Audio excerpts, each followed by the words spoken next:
Give me a minute. Because as followers of this channel know, I absolutely think that Donald Trump is a Russian asset. And it's because everything he does benefits Russia, with one exception, his tariffs. Now, he showed his favoritism for Russia in not imposing any tariffs on them. And, you know, you can say that Russia's already sanctioned, we don't really do any business with them, so it doesn't matter. And all that would be true. But it is interesting that they are the one exception to the across-the-board 10% tariffs that have been implemented, right? Everybody thinks the tariffs weren't implemented. Bullshit. He implemented a 10% across-the-board tariff on everybody. That is enough to send the world into a global recession. And it's headed that way. Everybody knows it. Everybody that understands economics knows this. And here's the evidence right here.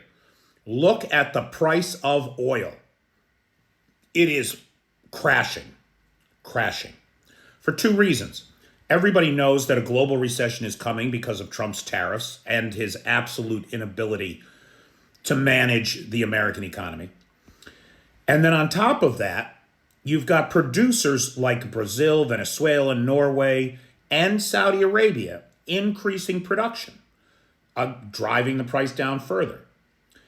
Now, the good news here for all of us that are interested in democracy and a future for our children is that every $10 drop in the price of oil per barrel costs Russia about $17 billion annually. Now, that means that with Urals crude, Russian oil, trading at about $52 a barrel, they are looking at I should have done this math before I started recording, $51 billion loss in 2025. $51 billion in lost revenue. That's substantial, very substantial. But more importantly, it is estimated that it cost the Russians $42 to $45 a barrel just to get the shit out of the ground. So, okay, you're making money if you put it in a pipeline, but all the pipelines to Europe are shut down. There's no more oil flowing to Europe.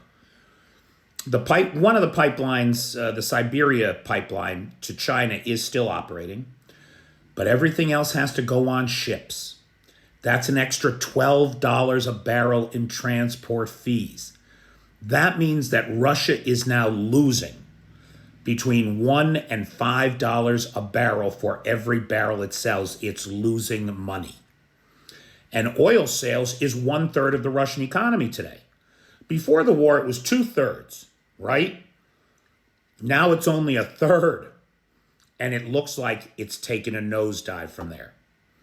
So while Trump's tariffs are bad for everybody, there's no doubt about it. We all understand what tariffs, anybody that's paying attention understands that tariffs are just a tax on your own people. And they stand in the way of free trade. That's all they are. They're inflationary, they're a tax. Trump knows this. He's put them in place specifically to crash the economy so that he can offer his billionaire buddies the greatest fire sale in history. Hey, Saudi Arabian billionaires. Hey, Russian billionaires. For $5 million, you get a gold card, come to the United States, be a citizen, and buy it up in the greatest fire sale in history. That's what Trump is doing. The side effect is he's bankrupting Russia. He's bankrupting Russia. And that, my friends, is good news for the world.